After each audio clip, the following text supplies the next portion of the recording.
ನಮಸ್ಕಾರ. ವೇದಿಕ ಹಾರ್ಮನಿಗೆ ಎಲ್ಲರಿಗೂ ಸ್ವಾಗತ. ಇವತ್ತು ನಾನು ವಾರಾಹಿ ಮುದ್ರೆಯ ಬಗ್ಗೆ ನಿಮಗೆ ತಿಳಿಸ್ಕೊಡ್ತೀನಿ. ನಾನು ಆಲ್ರೆಡಿ ಹೇಳಿದ್ದೆ ಕೂಡ ಕೆಲವೊಂದು ವಿಡಿಯೋಗಳಲ್ಲಿ. ವಾರಾಹಿ ತಾಯಿಯನ್ನು ನೀವು ಪೂಜೆ ಮಾಡೋದ್ರಿಂದ ನಿಮಗೆ ಸಿಗುವಂಥ ಫಲ ಯಾವ ರೀತಿ ಇರುತ್ತೆ ಅನ್ನುವಂಥದ್ದು. ನಾವು ಪ್ರತಿಯೊಂದು ಕಷ್ಟದಲ್ಲೂ ದೇವರೇ ಅಂತ ನೆನಪಿಸ್ಕೊತೀವಿ. ಆದರೆ ಕೆಲವೊಂದು ಸರಿ ನಮಗೆ ಒಂದು ಪೂಜೆ ಮಾಡೋದ್ರಿಂದಾಗಲಿ ವ್ರತ ಮಾಡೋದ್ರಿಂದಾಗಲಿ ನಾವು ಏನು ಅಂದ್ಕೊಂಡಿರ್ತೀವೋ ಕೆಲವೊಂದು ಸರಿ ಅದು ನೆರವೇರದೆ ಹೋಗುವಂಥ ಸಿಚುವೇಶನ್ಸ್ ಇರುತ್ತೆ. ಆ ಒಂದು ಸಮಯದಲ್ಲಿ ಇಲ್ಲ ಈ ಒಂದು ಕಲಿಯುಗದಲ್ಲಿ ನಾವು ನಮ್ಮ ಕೈ ಹಿಡಿಯುವಂಥ ದೇವತೆನೇ ವಾರಾಹಿ ತಾಯಿ ಅಂತಲೇ ಹೇಳ್ಬೋದು. ತುಂಬ ಶಕ್ತಿ ಇರುವಂಥ ದೇವತೆ.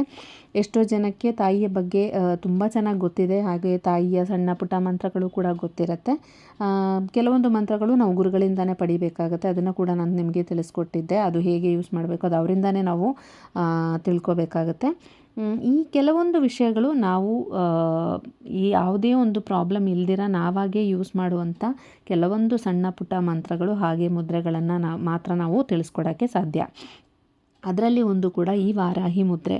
ನಾವು ಕೆಲವೊಂದು ಸರಿ ನಮಗನ್ಸುತ್ತೆ ಎಷ್ಟೊಂದು ಸೀರಿಯಸ್ ಸಿಚುವೇಶನ್ ಇರ್ಬೋದು, ಒಂದು ಡೇಂಜರ್ ಸಿಚುವೇಶನ್ ಇರ್ಬೋದು, ಏನು ಬೇಕಾದ್ರೂ ಇರ್ಬೋದು. ನಮಗೆ ಇಮಿಡಿಯೇಟಾಗಿ ಒಂದಷ್ಟು ಅಮೌಂಟ್ ಬೇಕಾಗಿರ್ಬೋದು, ಇಲ್ಲ ಬೇರೆ ಏನಾದರೂ ನಮ್ಮನ್ನು ಕಾಡ್ತಿರ್ಬೋದು, ಇಲ್ಲ ಯಾವುದಾದ್ರೂ ಒಂದು ತೊಂದರೆಯಲ್ಲಿರ್ಬೋದು. ನಾವು ಆ ಒಂದು ಎಮರ್ಜೆನ್ಸಿ ಟೈಮಲ್ಲಿ ಈ ತಾಯಿಯ ಕೈ ಹಿಡಿದ್ರೆ ಬಿಡೋದೇ ಇಲ್ಲ. ತಾಯಿ ನಿಜವಾಗ್ಲೂ ಹೇಳ್ತಿದ್ದೀನಿ, ಏನು ಅಂದ್ಕೊಂಡು ನೀವು ಬೇಡ್ತಿದ್ದೀರಾ ಅದರದ್ದು ಫಲ ನಿಮಗೆ ಸಿಗುತ್ತೆ 100%. ಭಕ್ತಿ ಒಂದಿದ್ದರೆ ಸಾಕು ತಾಯಿಗೆ, ಇನ್ನೇನು ಬೇಡ. ತಾಯಿಯ ಮೇಲೆ ನಂಬಿಕೆ ಇಟ್ಟು ನಾವೇನೇ ಕೇಳಿದರೂ ಕೂಡ ತಾಯಿ ಕೊಟ್ಟೇ ಕೊಡ್ತಾರೆ. ಹಾಗಾಗಿ ನಂಬಿಕೆ ಇಟ್ಟು ನೀವೇನೇ ಮಾಡಿದ್ರೂ ಅದು ನಡೆಯುತ್ತೆ ಅಂತ ಹೇಳ್ತಾ ಈ ವಿಡಿಯೋಗೆ ಹೋಗೋಣ. ಈ ವಿಡಿಯೋ ನಿಮ್ಮವರೆಗೂ ತಲುಪಿದ್ದೇ ಆಗಿದ್ದಲ್ಲಿ ಓಂ ವಾರಾಹಿ ನಮಃ ಅಂತ ಕಮೆಂಟಲ್ಲಿ ತಿಳಿಸಿ. ಹಾಗೆ ಈ ಮುದ್ರೆಯ ಬಗ್ಗೆ ತಿಳ್ಕೊಳ್ಳೋಣ. ಮುದ್ರೆ ನೀವು ಯಾವ ರೀತಿ ಮಾಡಬೇಕು, ಹಾಗೆ ಯಾವ ಸಿಚುವೇಶನ್ನಲ್ಲಿ ನೀವು ಇದನ್ನು ಯೂಸ್ ಮಾಡ್ಕೋಬೋದು ಅಂತ ನಾನು ಹೇಳ್ತೀನಿ. ಮೊದಲನೇದಾಗಿ ತುಂಬ ಯಾವ ಸಮಯದಲ್ಲಿ ಬೇಕಾದರೂ ನೀವು ಇದನ್ನು ಆ್ಯಕ್ಚುಲಿ ಯೂಸ್ ಮಾಡ್ಬೋದು. ಆದರೆ ತುಂಬ ಒಂಥರ ನಮಗೆ ಎಮರ್ಜೆನ್ಸಿ ಸಿಚುವೇಶನ್ ಅಂತ ನಾನು ಹೇಳಿದಾಗೆ, ಇಲ್ಲ ಯಾರಾದರೂ ಹಾಸ್ಪಿಟಲೈಸ್ ಆಗಿರ್ಬೋದು, ನೀವು ಹೊರಗಡೆ ವೆಯ್ಟ್ ಮಾಡ್ತಿರುವಂಥ ಸಿಚುವೇಶನ್ ಇರ್ಬೋದು, ಇಲ್ಲ ನಿಮ್ಗೆ ಯಾರಿಗಾದ್ರೂ ನಾಳೆನೇ ದುಡ್ಡು ಕೊಡಬೇಕು, ಆದರೆ ಏನು ಮಾಡಬೇಕು ಅನ್ನೋದೇ ನಿಮಗೆ ಗೊತ್ತಿರಲ್ಲ. ದುಡ್ಡು ಯಾರನ್ನು ಕೇಳಬೇಕು ಅನ್ನೋದಾಗಲಿ, ನಿಮಗೆ ಎಲ್ಲಿಂದ ಬರುತ್ತೆ ಅನ್ನೋದು ಗೊತ್ತಿಲ್ಲ, ಆದರೆ ಅವರು ಕೊಡಬೇಕು ಅನ್ನೋದನ್ನು ಮಾತ್ರ ನಿಮಗೆ ಗೊತ್ತಿರುತ್ತೆ. ಈ ರೀತಿಯಾದಂಥ ಒಂದು ಕ್ರಿಟಿಕಲ್ ಸಿಚುವೇಶನ್ ಅಂತಲೇ ಹೇಳ್ಬೋದು. ನಿಮಗೆ ಏನು ಮಾಡಬೇಕು ಅಂತ ಗೊತ್ತಾಗದಿರ ಕೂತಿರುವಂಥ ಒಂದು ಸಮಯದಲ್ಲಿ ತಾಯಿಯ ಮುದ್ರೆ ನೀವು ಯೂಸ್ ಮಾಡೋದ್ರಿಂದ ನಿಮಗೆ 100% ರಿಸಲ್ಟ್ ಸಿಗುತ್ತೆ. 5 ನಿಮಿಷ ನೀವು ಮಾಡಿದರೆ ಸಾಕು. ಈ ರೀತಿಯಾದಂಥ ಎಮರ್ಜೆನ್ಸಿ ಟೈಮಲ್ಲಿ ನೀವು ನಾನ್ ವೆಜ್ ಗೊತ್ತಿಲ್ದಿರ ತಿಂದುಬಿಟ್ಟಿದ್ರೆ, ಇಲ್ಲ ನೀವು ಬೇರೆ ಏನಾದರೂ ಒಂದು ಇದರಲ್ಲಿದ್ದರೂ ಕೂಡ ಯಾವುದೇ ಯೋಚನೆ ಇಲ್ದಿರ ತಾಯಿ ಕೈ ಹಿಡಿತಾಳೆ. ಹಾಗಾಗಿ ಯಾವುದೇ ಯೋಚನೆ ಇಲ್ದಿರ ನೀವು ಈ ಒಂದು ಮುದ್ರೆನ ಮಾಡ್ಬೋದು ಎಮರ್ಜೆನ್ಸಿ ಟೈಮಲ್ಲಿ. ಅಂದರೆ ಬೇರೆ ದಾರಿನೇ ಇಲ್ಲ ಅನ್ನುವಂಥ ಸಿಚುವೇಷನಲ್ಲಿ ನೀವು ಆಲ್ರೆಡಿ ನಾನ್ ವೆಜ್ ತಿಂದಿದ್ದು, ಇಲ್ಲ ನೀವು ಸ್ನಾನ ಮಾಡಿಲ್ದಿರ ಇರ್ಬೋದು. ಆ ಒಂದು ಸಮಯದಲ್ಲಿ ನೀವು ಈ ಮುದ್ರೆ ಹಿಡಿಯೋದ್ರಿಂದ ತಾಯಿ ಮೇಲೆ ಭಾರ ಹಾಕಿ, ತಾಯಿ ನಂಗೆ ಗೊತ್ತಿಲ್ದಿರ ತಿಂದ್ಬಿಟ್ಟಿದ್ದೀನಿ, ಆದರೆ ನಿನ್ನ ಸಹಾಯ ನನಗಿವಾಗ ಬೇಕಾಗಿದೆ ಅನ್ನೋಂಥ ಒಂದು ವಿಷಯನ ತಾಯಿಗೆ ತಿಳಿಸಿ ನೀವು ಈ ಮುದ್ರೆಯನ್ನು ಹಿಡಿದ್ರೆ ಖಂಡಿತ ನಿಮಗದ್ರ ರಿಸಲ್ಟ್ ಸಿಗುತ್ತೆ. ಇನ್ನೂ ನಿಮ್ಮ ಪ್ರಾಬ್ಲಮ್ಮು ನಿಮಗೆ ಇಷ್ಟೊಂದು ಕ್ರಿಟಿಕಲ್ ಅಲ್ಲ, ನೀವು ಕೇಳೋವಂಥದ್ದು ನಿಮಗೆ ಇನ್ನು ಸ್ವಲ್ಪ ದಿನ ಕಾಯುವಂಥ ಸಮಯ ಇದೆ ಅನ್ನೋವಂಥ ಟೈಮಲ್ಲಿ ಶುದ್ಧಿಯಿಂದ ಇದೊಂದು ಮಂತ್ರವನ್ನು ಇದೊಂದು ಮುದ್ರೆಯನ್ನು ನೀವು ಮಾಡೋದ್ರಿಂದ ತುಂಬ ಒಳ್ಳೆಯ ರಿಸಲ್ಟ್ ಕೊಡುತ್ತೆ. ಹಾಗೆ ಈ ಮುದ್ರೆಯ ಜೊತೆ ವಜ್ರಕೋಶಂ ವಾರಾಹಿ ಅಂತ ಹೇಳೋದು ಕೂಡ ತುಂಬ ಒಳ್ಳೆಯ ರಿಸಲ್ಟ್ ನಿಮಗೆ ಕೊಡುತ್ತೆ. 5 ನಿಮಿಷ ಈ ರೀತಿ ಇಟ್ಕೊಂಡು ಮಾಡಿದರೆ ಸಾಕು. ಇದು ಯಾವ ರೀತಿ ಮಾಡಬೇಕು ಅನ್ನೋದನ್ನು ನಾನು ಹೇಳ್ತೀನಿ.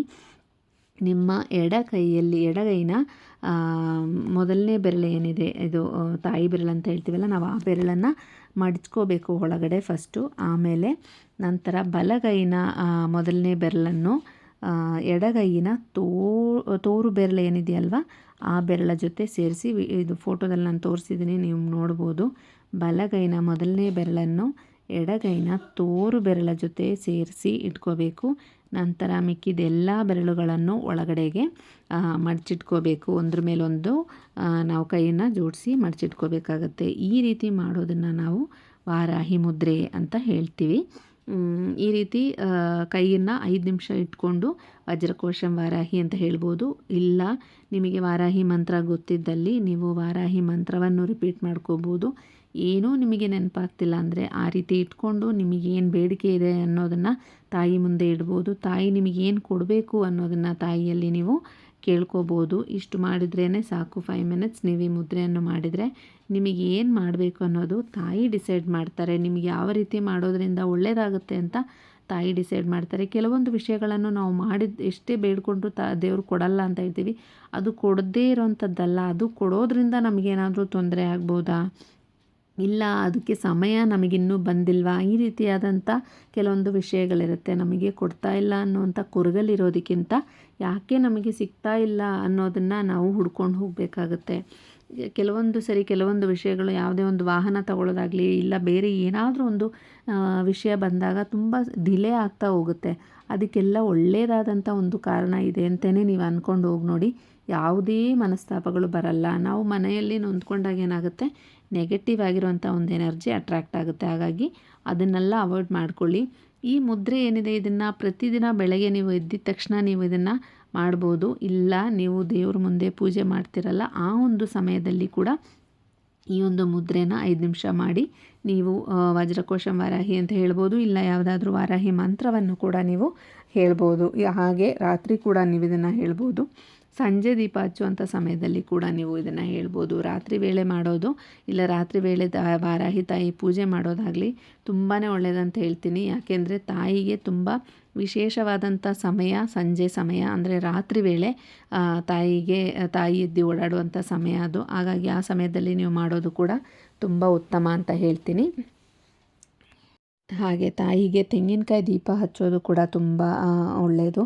ತುಪ್ಪದಲ್ಲಿ ಕೆಂಪು ಬತ್ತಿ ಹಾಕಿ ಹಚ್ಚೋದಿರ್ಬೋದು, ಇಲ್ಲ ಕೊಬ್ಬರಿ ಎಣ್ಣೆಯಲ್ಲಿ ಕೆಂಪು ಬತ್ತಿಯನ್ನು ಹಾಕಿ ನೀವು ಹಚ್ಬೋದು. ಇದು ದೇವಸ್ಥಾನಕ್ಕೆ ಹೋಗಿ ಹಚ್ಚೋದು ತುಂಬ ಒಳ್ಳೆಯದು. ಹಾಗೆ ನೀವು ಮನೇಲೇ ದೀಪ ಹಚ್ಚಬೇಕು, ನನಗೆ ದೇವಸ್ಥಾನಕ್ಕೆ ಹೋಗೋಕ್ಕಾಗಲ್ಲ ಅನ್ನೋಂಥ ಪರಿಸ್ಥಿತಿಯಲ್ಲಿ ಪ್ರತಿಯೊಂದು ಪಂಚಮಿ ದಿನ, ಅಂದರೆ ಪಂಚಮಿ 2 ಸರಿ ಬರುತ್ತೆ ತಿಂಗಳಲ್ಲಿ, ಪ್ರತಿಯೊಂದು ಪಂಚಮಿ ಸಾಯಂಕಾಲ ಹೊತ್ತು, ಅಂದರೆ ರಾತ್ರಿ ವೇಳೆ, ಅಂದರೆ ಒಂದು 8 ಗಂಟೆ 9 ಗಂಟೆ ಸಮಯದಲ್ಲಿ ಮಾಡೋದು ತುಂಬ ಒಳ್ಳೆಯದು ಅಂತ ಹೇಳಿದ್ವಿ. ಹಾಗಾಗಿ ನೀಟಾಗಿ ಕ್ಲೀನೆಲ್ಲ ಮಾಡಿಕೊಂಡು ತಾಯಿ ಮುಂದೆ ಒಂದು ಮಣ್ಣಿನ ದೀಪ ಹಚ್ಚೋದು ತುಂಬ ಒಳ್ಳೆಯದು. ನಿಮ್ಮ ಮನೆಯಲ್ಲಿ ಫೋಟೋ ಇಲ್ಲ ಅಂದರೆ ಏನೂ ವರಿ ಮಾಡ್ಕೊಳ್ಳೋದು ಬೇಡ, ತೊಗೊಂಡು ಬಂದು ಇಡಬೇಕು ಅನ್ನೋವಂಥ ಯಾವುದೇ ಒಂದು ರೆಸ್ಟ್ರಿಕ್ಷನ್ಸ್ ಇಲ್ಲ. ನೀವು ಈ ದೀಪವನ್ನೇ ತಾಯಿಯಾಗಿ ಅಂದ್ಕೊಂಡು ದೀಪ ಹಚ್ಚಿದರೆ ಸಾಕು. ಮಣ್ಣಿನ ದೀಪ, ಅದು ದೇವ್ರಿಗಂತೇನೆ, ಅಂದರೆ ವಾರಾಹಿಗಂತೇನೆ ಇಟ್ಬಿಟ್ಟು ಆ ದೀಪವನ್ನು ಹಚ್ಚಿ ನೈವೇದ್ಯಕ್ಕೆ ಒಂದು ಸಣ್ಣ ಗ್ಲಾಸಲ್ಲಿ ಸ್ವಲ್ಪ ನೀರು ತಗೊಂಡು ಅದಕ್ಕೆ ಬೆಲ್ಲವನ್ನು ಹಾಕಿ ಈ ದೀಪದ ಮುಂದೆ ಇಡಿ. ಇಷ್ಟೇ ಸಾಕು. ತಾಯಿ ನಮ್ಮನ್ನು ಏನು ದೊಡ್ಡದಾಗಿ ಕೇಳಲ್ಲ. ಭಕ್ತಿಯಿಂದ ಈ ಒಂದು ವಿಷಯ, ಅಂದರೆ ಈ ಒಂದು ಪೂಜೆ ನೀವು ಮಾಡೋದ್ರಿಂದ ನೀವು ಮನಸ್ಸಲ್ಲಿ ಏನು ಅಂದ್ಕೊಂಡು ತಾಯಿಯನ್ನು ಬೇಡ್ತಿದ್ದೀರಾ ಅದು ಖಂಡಿತ ನೆರವೇರುತ್ತೆ. ಹಾಗೆ ಈ ವಿಡಿಯೋ ನೋಡ್ತಾ ಎಷ್ಟು ಜನ ನನಗೆ ಗೊತ್ತಿಲ್ಲ, ಯಾವ ಕಷ್ಟದಲ್ಲಿ ನೀವು ಈ ವಿಡಿಯೋ ನೋಡ್ತಿದ್ದೀರಾ ಅನ್ನೋದು ನನಗೆ ಗೊತ್ತಿಲ್ಲ. ನೀವು ಏನು ಕಷ್ಟ ಮನಸ್ಸಲ್ಲಿದೆಯೋ, ನಿಮಗೇನು ಕಾಡ್ತಿದೆಯೋ ಅದೆಲ್ಲ ವಾರಾಹಿ ತಾಯಿ ದೂರ ಮಾಡಲಿ ಅಂತ ಪ್ರಾರ್ಥನೆ ಮಾಡ್ತಾ, ಈ ವಿಡಿಯೋ ನಿಮಗೆ ಇಷ್ಟ ಆಗಿದ್ದಲ್ಲಿ ನನ್ನ ಚಾನಲನ್ನು ಸಬ್ಸ್ಕ್ರೈಬ್ ಮಾಡಿ. ಹಾಗೆ ಮುಂದಿನ ವಿಡಿಯೋದಲ್ಲಿ ಸಿಗುವವರೆಗೂ ನಮಸ್ಕಾರ.